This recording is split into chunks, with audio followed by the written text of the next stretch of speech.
There is a boy on a hillside that nobody is talking about. Nobody writes songs about him. Nobody tells stories about him. Nobody even thinks about him. He is the youngest son, the one you send to watch the sheep, while the real men sit at the table.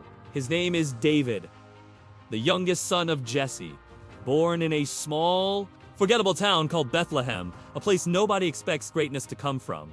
Every morning before the sun rises, David walks his flock into the hills alone. No applause, no recognition, no future anyone can see. But in that hidden place, something is growing. He picks up a harp and teaches himself to play. He sings to God under open skies, his voice echoing off the rocks. When a lion comes, he does not run. When a bear comes, he does not hide. He stands his ground, because a true shepherd doesn't abandon what he's been given to protect. Nobody sees any of this, but God sees every moment. And God never wastes what he builds in secret. One day, a stranger walks into Bethlehem with oil in his hand and a secret from God. His name is Samuel. Prophet, judge, the man who anointed Israel's first king. And he is not there for the elders or the wealthy. Jesse lines up his sons. 7 of them. Strong, impressive, the kind of men you would put on a poster. Samuel walks past each one. 7 times, God says, not him. So Samuel asks, "Is this everyone?" Jesse hesitates. There is still the youngest. The kid in the field. David walks in from the pasture, dusty, unpolished, no idea what is happening. And God says, that one. He is the one. Oil runs down the head of a boy nobody expected. In that moment, a shepherd becomes a king, even if the world will take years to catch up. Time passes. The Philistines gather for war. Their champion, Goliath, steps into the valley. Over 9 feet tall. Armor heavier than most men. A voice that shakes the hillside. Every day, for 40 days, he shouts the same challenge. Every day, Israel's army stays frozen.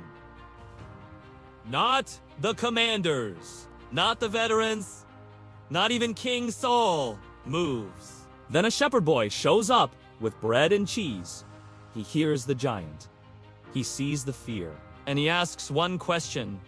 Who is this man that he should defy the armies of the living God? His brothers tell him to be quiet and go back to his sheep.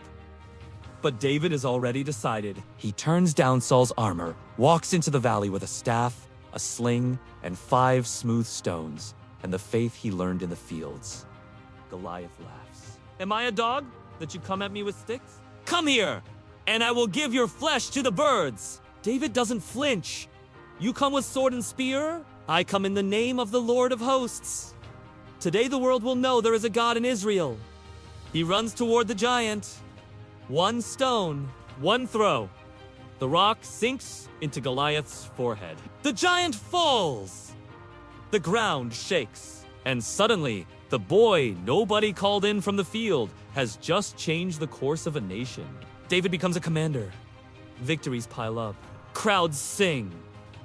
Saul has slain his thousands, and David his tens of thousands. In the palace, he plays music to calm Saul's tormented mind. In the field, he leads soldiers to battle. And in the middle of all this, God gives him a friend, Jonathan Sor-Zasson, who stands by David. But the song that made David famous breaks something inside Saul. Jealousy twists into paranoia. Love turns into hatred. Spears are thrown. Assignments become traps. David goes from honored guest to hunted enemy. He runs from palace halls to desert caves, from royal courts to wilderness hideouts like En-Gedi. Around him gather the broken, the indebted, the overlooked, a rough army of misfits who choose David as their leader. One day, hiding in the depths of a cave, David hears footsteps. Saul himself walks in alone, unguarded.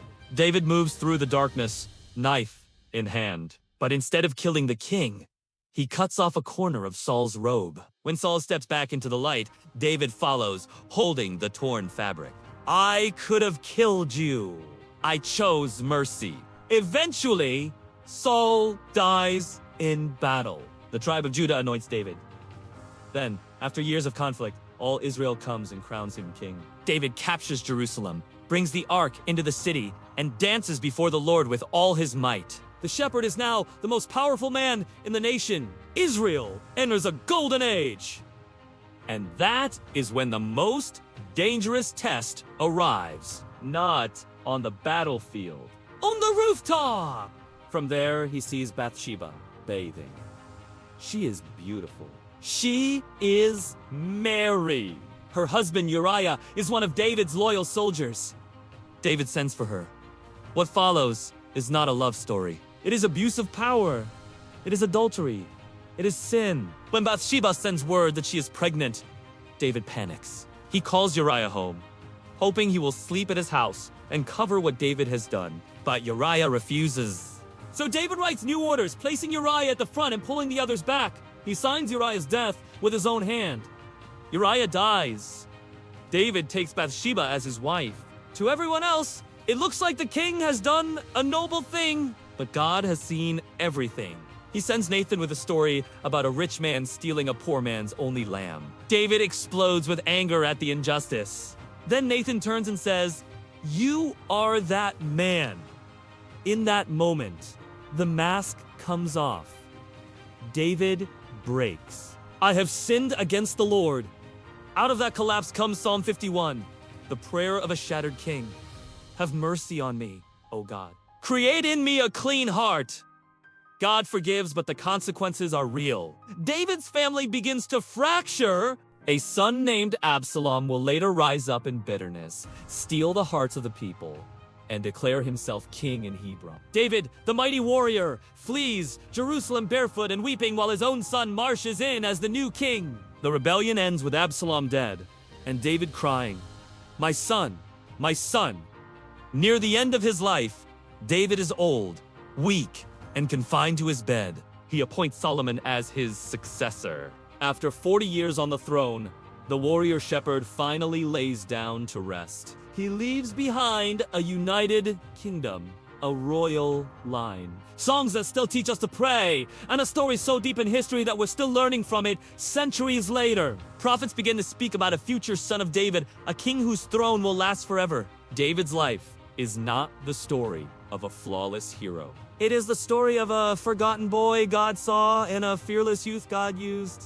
It is proof that God can find you in obscurity, stand with you in front of giants, and still write grace over your story. You are never too hidden to be chosen, never too small to face what's in front of you, and never too far gone to come back.